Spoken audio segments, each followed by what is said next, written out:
Good morning, everyone. It's Joker, and today we are back with another slime video. And going back into the Progenitor's Arrival event, but this time Stage 2 in the Palace of White Ice Dragons. This is another AoE-focused fight with a bunch of special rules, but the rules are different than what they were in the first battle. So first off, Guy and everyone else has 1,000,000 plus HP, so 400,000 more than what we had for the first stage. So we're going to need a bit stronger of a team, so I can't go quite as friendly with these teams as I was in the first stage. But if we look at the missions, it's the same missions, 5 people alive 3 times, all physical, all magic, 2 free-to-play units, and 7 turns or less. And the field effects decreases all orbs skill point increase by 1,000% essentially. So you just don't get skill points traditionally, but you start with an extra 170. So you actually have 200 skill points turn 1, unless you do more, like if you use the skill point units. But you're going to want to use the protection gauge characters here. So you're going to have 300 skill points to start out with. And if you look at what Guy does, he has a 6-hit barrier. And when you break that barrier, he gives you another 200 points and lowers your skill cost by 30 for everyone, at least on the front line.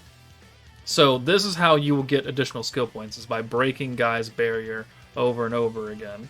And then he's got Pierce and Crit, he's got Pierce and Crit power and physical, Misery, guard power for everyone, single target attack, AoE attack, she heals, and then Rain seals Pierce, Crit, and Synergy. So I guess you're looking for Aegis teams, which there's only 2 of them. So good luck on that. But they are only 3-turn nerfs, so you could probably get around it and just wait it out. And then lowers our Pierce resistance and Crit resistance, and then ult. So overall, it's mostly straightforward. You have protection gauge, skill points just from breaking Guy's barrier, but because they have 1,000,000 HP now, we do have to use a bit stronger of teams to get this done. So, like the last video, what I show today is not going to be every single team imaginable. I don't have time for that. So if you have found a team that works that I do not show in this video, please put it down in the comments so other people can check that out and they could use that team build instead. But let's go ahead and jump in with our first team.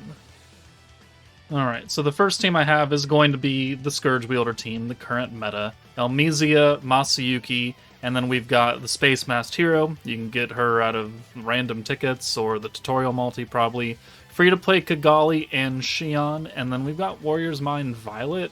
Crit damage, ult resistance down. I mean, it works with this team build. We have all physical, 2 free-to-play units, so we're getting a lot of missions done. But this stage is kind of annoying because of the barrier turns and the seals. So loading into the fight, we have a good hand because we just have Kigali orbs that we can convert into oranges. We have 200 skill points to start, halfway up to Elmizia, that's good. We're just not going to get any skill points until we start breaking Guy's barriers, which don't pop in until turn 3. So you kind of have to ration it out a bit. You either nuke on turn 2, which there are teams that can do that, and I'm not showing any of them today, but there definitely are, especially with 200 skill points to start out with. But for this turn, we've done the Chaos stack, we've done the AoE and the light dark buff. We don't have access to Elmizia until now, but 12k, Chaos, alright, sure, whatever. But on the next turn, he's going to seal our Crit, Pierce, and Synergy for 3 turns. And then he's going to start putting barriers on. And so we have to leave our characters up front because we currently have no way to cleanse the Crit, Pierce, Seal unless you have Lord's Ambition, which I don't use any Lord's Ambition characters or teams here today. So using Elmizia, we're going to get a full hand of oranges, but we're not going to make any points back, so we've simply done another stack of the Chaos and a stack of the Crit damage, and that's about it. So now we almost have an EX ult for Masayuki, but now the barrier is here, and there's the seal. So we want to leave Masayuki up front, but we also have to break the barrier for Guy, and that's going to give us another, what essentially is 150 skill points, because it doesn't go over your cap. You're meant to use a stacking team here, but you can burst it down with Tournament Stalwart or Warrior's Mind or something, like, or Schemer. You could do Schemer as well with the sword gimmick. I don't do that here, but totally would work. Alright, so AoE hits, at least we're hitting the other two as well, but there we go, we break the barrier. We are now capped out on skill points. Masayuki still has the crit pierce seal, synergy resistance seal, so we just, since we're running a crit team with the Masked Hero and Violet, we want that crit debuff to go away. So we're going to alt swap one more time, more chaos, and I think we have to reapply the light dark buff here, but I'm not too worried about it. Actually, I am worried about it. We'll use it anyways. But we're going to hold on to Amicia since we don't cycle her very well. I don't bring another orange buffing character on this team like Blanc or Ranga or something. So we have another 6-hit barrier. The seal is now gone though. So Masayuki is free to be swapped out. And the hero technically can go away as well. Or we could do the alt swap here. It's really up to you. But we're going to convert and alt swap just because I want to do as much damage as we can with the chaos gimmick, because Rain and Misery, they're already halfway dead, and that's just from the AoE hits and the chaos. Guy is a bit protected because he has the barriers and he's not getting hit by anything, but if we can get rid of two of our problems, then that makes everyone's life easier, and it means if you have a strong single target character in the back, then they could just nuke down Guy at the end. But now, on turn 5, the seals are gone. He still has a barrier on turn 6. So we have to break this barrier and then nuke on turn 7. So we're just going to convert here. We got lucky with Kigali or Masayuki Orbs that Kigali can convert. And we will once again send everything. Breaking the barrier will get us back up to 150 skill points. And then next turn we could use the crit buff and the debuff from Violet, I think. Do we use that, or do we just use Masayuki again? We might use Masayuki again instead of the Violet buff. Kind of, yeah, because we don't have enough points for that. So, I mean, you could, in theory, have sent Masayuki away with the light buff a turn earlier. We still could have broken the barrier, and we could have had enough points to do everything here. But 1, 2, 3, 4, 5, I don't know why I didn't click Masayuki first, but Hero does 169, 239, and then we've got the follow-up orbs. Everyone is acting like a light and dark character, so the chaos is going to do a lot. 200% orb for Masayuki, 29,000, not great because they have guard, but 500,000, and then the chaos kicks in for another 238. So is that the best way to go about it? No, but the chaos definitely came in clutch to kill at the end of turn 7. But you could have, again, sent Masayuki away holding on to his own buff, and you could have gotten a few more stacks with like Shion or something for extra crit damage. There's a number of different ways to play it, but we're using older characters plus only 2 of the new ones. And if you have the hero and Lumi, then obviously your job becomes much easier.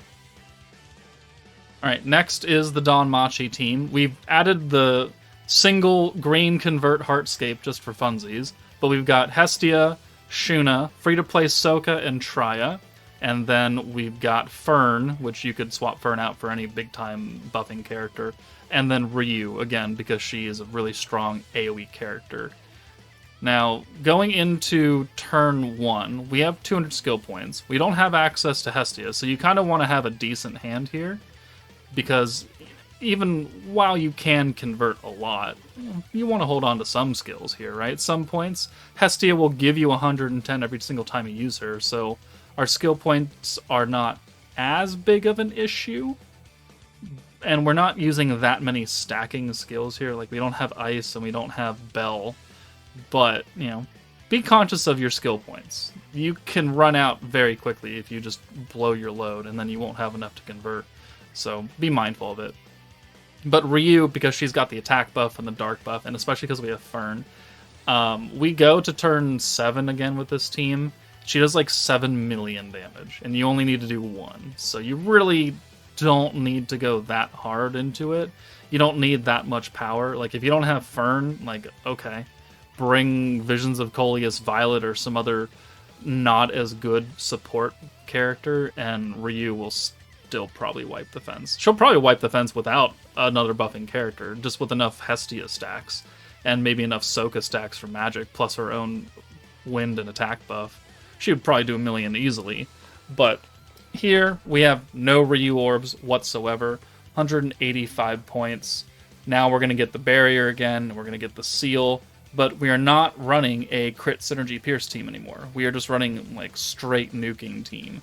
None of the normal big time buffs are going to be applied here. So we don't have to worry about the seal as much, or at all, realistically. So we'll bring Trya in, and then we'll bring, well, I guess we could do this. Let's convert, or no, let's do the green buff, and then we could use the Soka convert here. Boom. And then I guess we could do a stack of her, because we're going to make 100-something points back with Hestia now. And then once we break the barrier, we're going to get another 200 points. So this is why this stage is built more for stacking teams, because as you saw with the Masayuki team, you don't actually get the 200 points for breaking the barrier. You get 150, or 50, or 90, or whatever. You don't get the full amount. But when you have a character who's raising your skill cap every single time, 200 points means that you could have 200 skill points, 400 skill points, or something like that. You know, it could work in your favor. So let's alt swap, let's do the instant damage again just to get another stack for Hestia. She should be close to being maxed out. I couldn't even read that, it was too fast. We're going a little bit faster speed since this fight took a little bit longer. But we'll spread the damage a little bit, not to worry, everyone is going to get hit by Ryu when the time comes. But alright, more instant damage, cool. A little bit healing. There's the barrier again. We again have to nuke on turn 7 because, I mean, with the instant damage and the ability to multi-skill, you could, in theory, nuke earlier than turn 7 because you could break the barrier using like 1 or 2 instant damages and then send 4 orbs, and then you could still have room for 2 ults after that. You just need the points to buff. Like, you could do that. I don't do that here, but it definitely is a strategy you could use. So 1, 2, 3, 4, 5, and 6. Because unfortunately her instant damage doesn't kick in until... it kicks in before Guy puts the barriers up. But if you want instant damage on turn 6 with all of your points that you have, then yeah, you could do that. We could probably get away with doing it here and using Ryu's buff. We probably would kill everyone regardless. But in case you don't want to do that, or you just don't have Ryu and you have to have a different nuking character, then you're not going to have access to that kind of ability. So, like right here, we alt swap her away, but we also instant damage, so we could have buffed. Could have. Coulda, woulda, shoulda. Oh well. 1, 2, 3, 4, 5, 6. Breaking the barrier for the last time. We're going to cap out on skill points, because we're going to have 400 total, and we only need to use 180. Maybe 200 something if we want to use a stack of Soka as well. But, I mean, that's it. So take the hits. Yep. Thank you very much. And then we'll take Shuna out for Fern or something. Or maybe we'll just take Soka out, whatever. Alright, and then we'll use the buff, and I guess we'll use Fern's buff as well. Why not? We have the points for it. We're going to kill here. So let's go ahead and send Shuna first, just because it's funny. Another stack of Hestia for another 40% element buff. And then 1, 2, 3, 4, 5, 6. Shuna does 172, and Ryu does 7 million. Don't need to do that much damage, but there you go. There's the Danmachi team, and you can make substitutions as you see fit. Another stacking team that people may or may not have is, of course, the Frieren meta. So Himmel, we've got the free-to-play Wielder of Magic Ranga. He is skill-fused, so he's giving oranges a 50% extra gauge increase. It'll help us cycle Himmel easier. And then Fern, Stark, so we have 2 free-to-play units. Frieren will be our nuker, and we have Raphael. Do you need Raphael? No. Does Raphael make your life easier, though? Certainly. But you could still use any triple orb stealer if you have one available. So turn 1, we're really looking for just a triple orb steal. And, you know, if you don't have Raphael, then you're not going to get a full hand of oranges. But you do have Ranga, who can change Wielder of Magic orbs, and we have a couple Wielder of Magic units here. And we're going to use the orange buff. Now, if your Ranga isn't skill fused, that poses a bit of a problem. He'll still give oranges extra skill points, but since you don't make any skill points on this stage, it's not really that big of a deal. But turn 1, we've done everything, but we're also going to use the magic state for Frieren, because after 3 turns, we will be immune from the synergy seal. that guy puts on, which means that on turn 4, before he starts putting barriers up, we can start nuking him down pretty consistently and easily. We just have to get an EX ult, which thankfully we do. Now we just need some points. We need to break his barrier at least one time so we can get up to our 200 skill points plus whatever. So that's kind of important. So for the next couple of turns, it is just doing what you can to get as much gauge as possible for Himmel. That way you get the extra 20%, 40% element damage. And maybe you get an EX ult for Frieren in case you're not confident in your damage. That you can have her single target nuke someone else, and then maybe the follow-up orbs between her and Frieren can take out the final character. Whatever really floats your boat. But there's the seal. Not a big deal, because we're going to be able to break the barrier on turn 3. That'll give us the skill points that we're looking for. We don't need to use any other skills here, because everything is still active. And then we just need to send all these, break the barrier. We get Friren's EX ult along the way, which is great. And then on turn 4, the magic state will kick in for Frieren, and we have enough points to do a couple of different buffs here. Not everything, but a couple of them, the ones that really matter. So, let's take Ranga out now. The enemies have the element resistance down. Frieren has the extra attack buff. She is now not nerfed and sealed for her synergy, so we'll bring her in, and then we can use her buff, the alt and EX alt buff, and then 1 stack of the synergy resistance down from Stark. Actually, I think it's 2 stacks that we've used now. But now when we nuke with Frieren, she does 1.8 million damage. And we didn't need anything else after that. And that was turn 4, and that was very, very simple. And again, the only time I used Raphael was turn 1, and you really don't even need to do Raphael for that. Just bring Bride Shuna or the Wind Masked Hero. Or if you don't want to do a full magic team, then you could bring like Summer Lumi or something. But this definitely works, and it's very easy. Alright, so we've done orange stacking, green stacking, and time to do a blue stacking example, and that is going to be the Spirit Master 3.5 Anniversary Masked Hero, Ritas, and Leon. And then we've brought the Water Rimuru, so we've got the 2 free-to-play units, full magic team.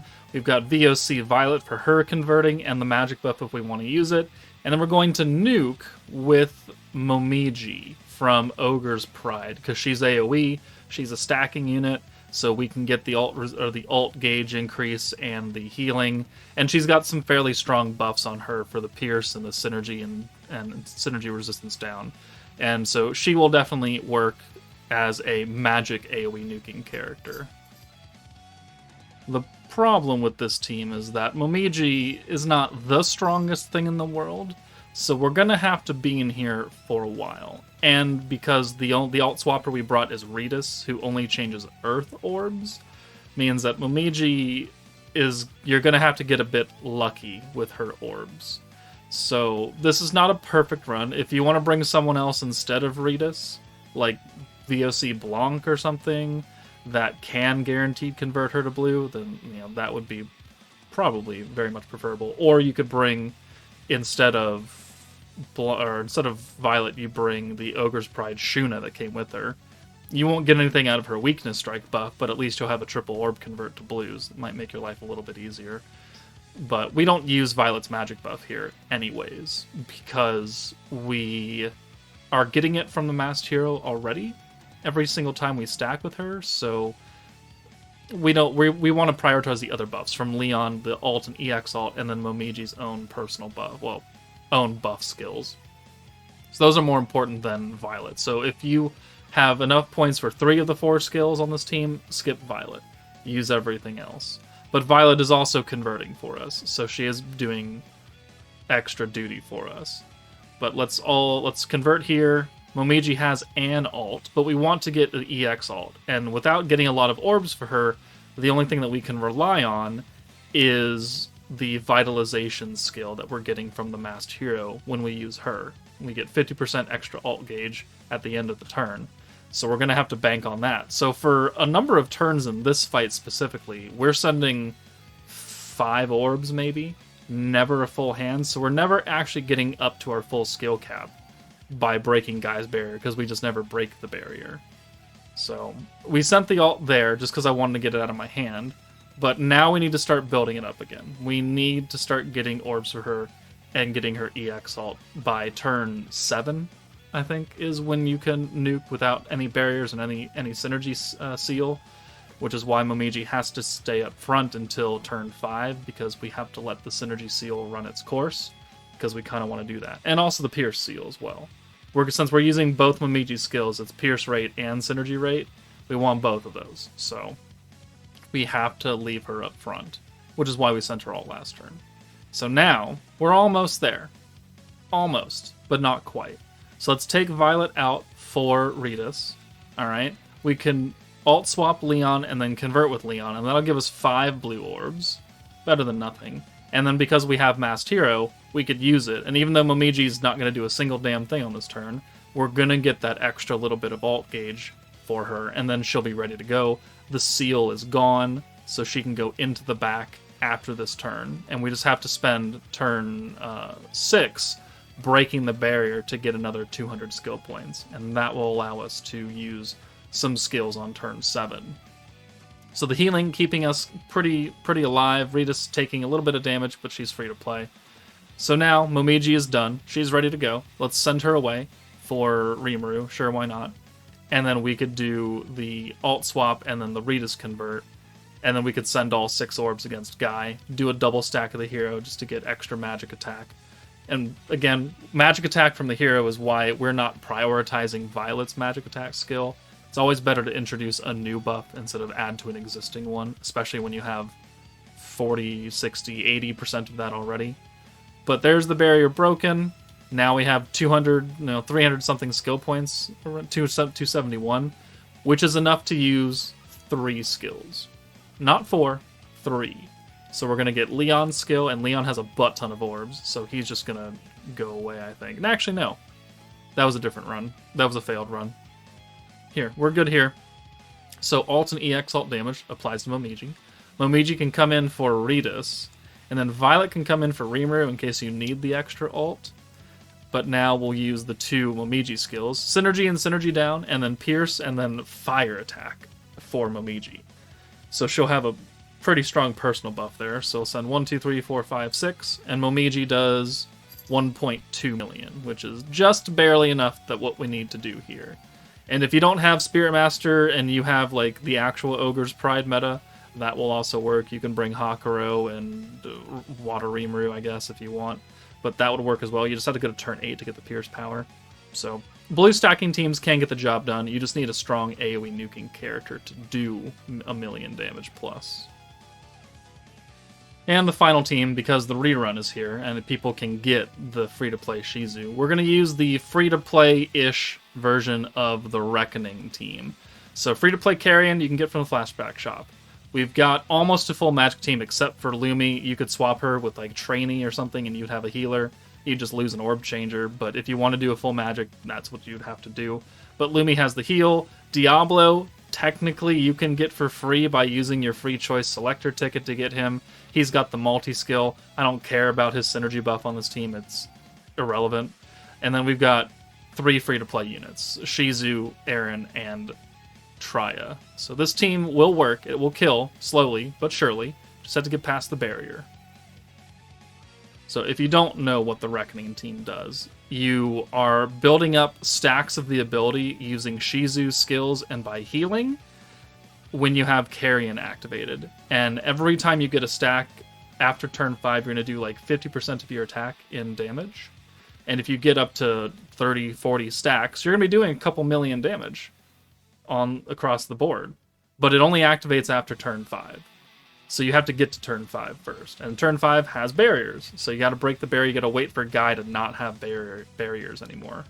And because we're not using Masayuki, we're using the free-to-play Carrion, we're not getting 100 skill points every single time we use Carrion. We're getting 20 or 30, somewhere around there. But he does do a 1-level reset to your skills. He does have the Reckoning field, which means that when you heal, you get extra stacks of Reckoning. So that's why we have Lumi to heal. And we have an AoE heal charm on Carrion as well, so that when we use him, we just automatically heal, and that way we get 2 free stacks of Reckoning on everybody. So we've got 10 stacks now on our front 3 characters. We'll use Carrion. Now we'll have 12 stacks, because there's the heal from the AoE charm. and then we could heal again, and now we have 14 stacks of Reckoning. But it's only turn 3, so they're not going to kick in for another 2 turns. But once they do, at least 2 of them are going to die. Guy won't die because there's going to be the barrier. And we're actually running out of points now, because we're going to start using things here just to try and smash out as many stacks as we can. And the orb converting takes its toll on our skill points. And without breaking the barrier, it's difficult to make that all back. So we'll heal 1 more time, maybe 2 more times actually. Okay, we'll just use all the Shizu skills and a heal, so we're up to 24 stacks now. Boom. And now, turn 5 will kick in. The barriers will kick in, and unless we break those, well actually, even if we break those barriers, he'll reapply his barrier before Reckoning damages him, because it's at the end of the turn, right before it flips over to turn 6. So, we have 0 points. Great. Where'd they all go? Alright, well, unfortunate. Let's go ahead and just send the orbs. At this point, we have no points. We cannot do anything. So, we have to just wait for Guy to not apply a barrier anymore. But after this turn, at least Misery and Rain will be dead, so we don't have to worry about their damage. So, okay, alt, and then 1, 2, and then 5 orbs. Not enough to break the barrier. But at the end of this turn, they're going to die. So they hit us, and then she hits us. Alright, cool, fine, whatever. And then 2.2 million damage. The ladies are dead. Now we just have to worry about Guy. And I just want to send... I want to send 5 orbs here, but we only have 4.